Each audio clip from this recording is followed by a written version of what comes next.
Hello അസ്സാം വലൈക്കും. ഒരു ഓട്ടയച്ചിനിടെ കണ്ടാലോ? അപ്പോൾ ഉച്ച മുതലുള്ള ഒരു ഓട്ടയച്ചിനിടെയാണ്, അധികമൊന്നുമില്ല. അപ്പോൾ ഞാൻ ചോറും കത്തിരിക്ക മെഴുക്കുവരട്ടിയും അച്ചാറുമായിരുന്നു. ലഞ്ച് ബോക്സിലായിരുന്നു. അപ്പം ലഞ്ച് ബോക്സ് ആകുമ്പോഴത്തേക്കും ഒരു പാത്രം മതിയല്ലോ, അതുകൊണ്ടാണ് ലഞ്ച് ബോക്സിലെടുത്തത്. പിന്നെ ചോറും അതൊക്കെ ആയിരുന്നു. അപ്പം ഉച്ചയ്ക്ക് അങ്ങനെ അത് കഴിച്ചു. പിന്നെ വൈകിട്ട് അങ്ങനെ ചിലപ്പോഴേ കഴിക്കാറുള്ളൂ, ചിലപ്പോൾ അങ്ങനെ കഴിക്കാറില്ല. പിന്നെ രാത്രി തന്നെ ആയിരിക്കും കഴിക്കുന്നത്. അപ്പോൾ രാത്രി അപ്പവും ബീഫും ആയിരുന്നു.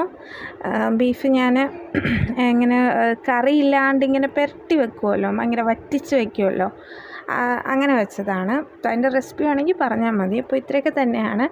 വീഡിയോസ് ഇഷ്ടപ്പെടുന്നു എന്ന് വിചാരിക്കുന്നു. അതുപോലെ തന്നെ ഗിവ് അവേയുടെ കാര്യം മറക്കണ്ട.